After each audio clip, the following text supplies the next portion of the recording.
स्वर्गीय वल्लभशेठ बेनके आज यांचं पुण्यस्मरण आहे, जयंती आहे. सत्यशील दादा आपण प्रेझेंट राहिलात, काय आपली प्रतिक्रिया? आज नामदार वल्लभशेठ बेनके यांची पुण्यतिथी आहे.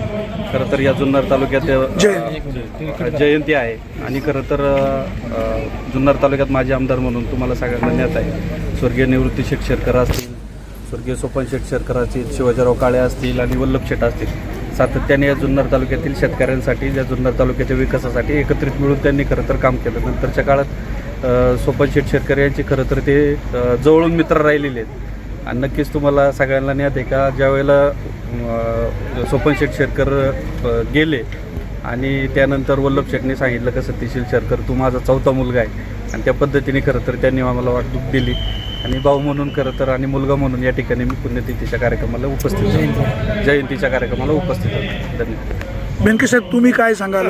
सत्यशील दादा इथं प्रेझेंट आहे. बेनके साहेबांचं कार्य खूप मोठं आहे आणि त्यांनी सांगितल्याप्रमाणे खरे शेठबाबा, सोपन शेठ, शिवाजीदादा काळे आणि वल्लभशेठ बेनके यांनी ह्या तालुका चांगला घडवलेला आहे आणि घडवत असताना एक संस्कार दिलेले आहेत आणि ते संस्काराने पुढं चालण्याची जबाबदारी माझी, सत्यशील दादा आणि संजयराव काळे यांची आहे. आणि मध्ये राजकारणामध्ये थोड्याशा विसंगती आल्या होत्या, पण ते पुन्हा येऊ नये, तालुक्याचं नुकसान होऊ नये याच्याकरता आम्ही सगळे बरोबर राहू आणि एकत्रितपणे या तालुक्याला एक चांगली दिशा देण्याचा प्रामाणिकपणे प्रयत्न करत राहू, असं बेनके साहेबांच्या जयंतीच्या निमित्ताने आम्ही ते ठरवलं आहे. मागे पण एकदा शेठबाबा शेरकर यांच्या पुण्यतिथीच्या निमित्ताने सत्यशीलदादा शेरकर यांच्या बंगल्यावरती कार्यक्रम होता, पण पूर्वनियोजित दौरा माझा उज्जैन ओंकारेश्वरला असल्यामुळं मी तिथे येऊ शकलो नाही. पण आमच्या बेनके परिवाराच्या सद्भावना कायम या शेरकर कुटुंबाबरोबर आहे, त्यांचं योगदान मोठं आहे आणि या तालुक्याला चांगली दिशा देण्याचं काम ते शेठबाबा, सोपन शेठांचं सत्यशीलदादा करत आहेत. ते चांगल्याच प्रकारचं योगदान आम्ही सगळेजण पुढेही एकत्रितपणे करत राहू एवढ्या निमित्ताने. भविष्यकाळात दोघं एकत्र 100% एकत्र राहू. दादा मला ऐकायला येत नाही काय भविष्यकाळात दोघं एकत्र? एकत्र आमचा पक्षच एक आहे.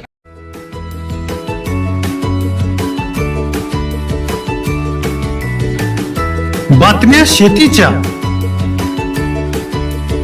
बातम्या मातीच्या,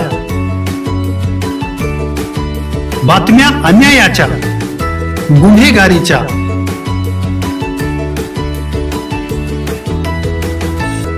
राजकारणाच्या आणि समाजकारणाच्या, शोषणाविरुद्ध बुलंद आवाज, जनसामान्यांच्या हुंकाराची गाज, सत्कार्याला प्रोत्साहन, दुष्कृत्याला अनुशासन, निर्भीड, निस्पृह, सडेतोड, बेधडक आणि रोखटोक म्हणजेच विघ्नहर टाइम्स. शोध बातमीचा, ध्यास सत्याचा. आपलं चॅनल, आपली बातमी. सबस्क्राईब तर कराच, पण बेल आयकॉनवर क्लिक करायलाही विसरू नका.